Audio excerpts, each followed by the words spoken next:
muri yeZimbabwe mari yemuZimbabwe nyowani yakutanga kutosekwa kuZambia kutaura kwandiri kutoita iko zvinezvi. Pana anotwa Joseph Kalimbwe anyora akati changing currency is not an economic solution, it's a sign of economic failure. Zambia has had one currency since 1964 and we shall keep it as such. As a people, we admit our political mistakes, fix and correct them, than lying that we have the strongest currency in the region.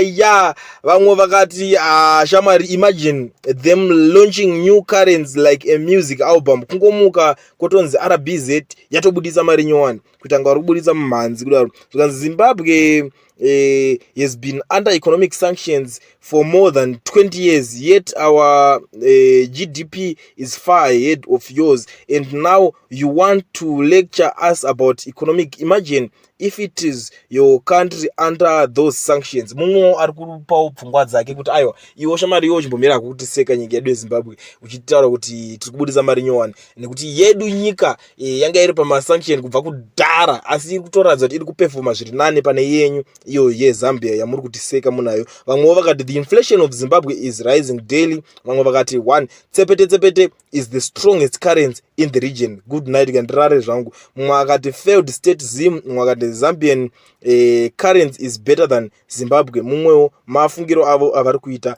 vachingotsondodzana muma comment section imo munoziva zvinenge zvichingoitika zvinotaurwa hazviperi, but iko zvinezvi vanhu chikundishamisa chekuti vanhu vakutanga kutoseka mari yeZimbabwe isati yabudiswa. Ko kuzoti painobuda wakomanaka ndo panotopa vanhu vatombonamata sinzi mukuru achigara akakombwa nemaprofits aya. Maprofits dai achimbonamatirawo miracle pamari iyo kuti imboitawo strong, nekuti tinganeta nekusekwa wakomana aiwa.